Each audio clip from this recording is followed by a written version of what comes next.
In the previous video, we discussed how emotional clarity is often ignored in UPSC preparation and that proper introspection is crucial if we want to prepare for civil service exam effectively.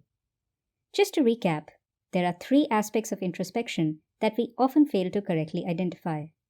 These are admitting failure, identifying the problem, taking corrective action. We covered the first aspect in the previous video. In case you haven't checked that out, we advise you to first go take a look at that video. We have learned how admitting failure is more complicated than we think, and that it requires us to be alert, honest, and persistent. The next aspect is identifying the problem. Once we have understood that our performance failed to meet the required standard, we face another problem. What exactly went wrong? Again, this is not as easy as it seems. Proper self-evaluation takes practice and patience. It is actually a skill which needs to be developed very systematically. Effective self-evaluation is difficult because we, human beings, have a very deeply ingrained self-protection mechanism which creates a safe bubble around our ego. And when we face a situation which threatens to burst this bubble, we blame the situation itself rather than our own inability to deal with it. This gives rise to our deeply ingrained biases about our own competence, combined with a limited ability to honestly understand the problem and change it. So, even if we did the first step right and admitted our failure, the next problem arises when we misdiagnose the reasons behind such failure. We tend to blame the wrong factors because we find them easier to deal with rather than looking at it more objectively and digging deeper.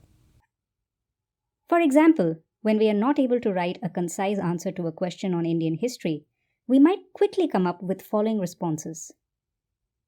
I haven't practiced yet, have a lot of time to improve. I am better at writing long answers. The syllabus is too vast. I don't have aptitude for this subject. While the correct answer all this while has been that you did not understand the concept. Yes, even in history.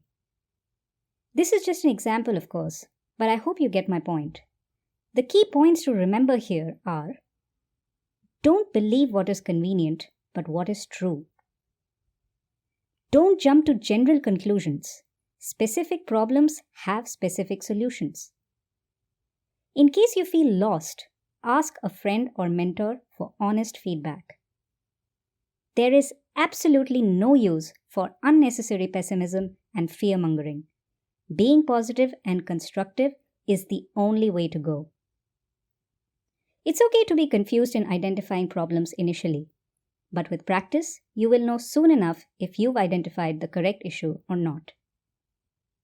We will tackle with the third aspect of emotional clarity in the next video with the link on the right. If you like our content, please like, subscribe, and share this link with your friends. That's all for today. Thank you for watching I.A.S. Chronicles. Jai Hind.